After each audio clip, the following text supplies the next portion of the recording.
আমরা independence of judiciary ensure কিভাবে করব? তখন করা হবে সেই জাজেসদের ইন্ডিপেন্ডেন্স এনশিওর করা হবে যাদের মধ্য দিয়ে বেশিরভাগ তার আয়ুটা দীর্ঘায়িত করেছে।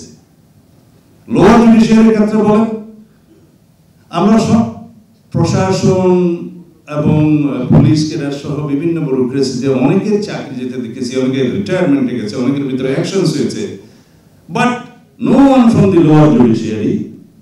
শুধুমাত্র 2000-এর বেশি সাজা দেওয়া হয়েছে রাতের কোর্ট পুলিশে এই ঢাকা সিএমএম কোর্ট থেকে, হেডেড বাই বিকাশ রায়।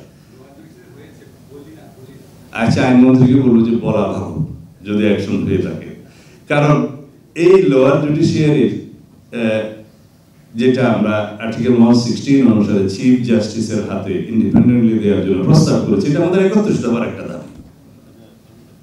সেটা ইমপ্লিমেন্ট করার আগে এই লোয়ার জুডিশিয়ারিকে ক্লিনিং করতে হবে, মেসেজ দিতে হবে যে দলীয়করণ, দলখানা, দলদাস বিচারগিরি করলে বাংলাদেশের জনগণের বিরুদ্ধে এবং গণতান্ত্রিক আন্দোলন সংগ্রামীদের বিরুদ্ধে, সাংবাদিক সহ সকল শ্রেণী পেশার মানুষের বিরুদ্ধে যে কোনো রকমের দলীয় ইনস্ট্রাকশনে যদি বিচার কার্য করা হয়, সাজা দেওয়া হয়, তাহলে বাংলাদেশের মানুষ এক সময় আপনাদেরকে অ্যাকাউন্টেবল করবে এবং আপনাদেরকেও you must be brought to the justice, এই কথাটা মেসেজ আকারে দিতে হবে।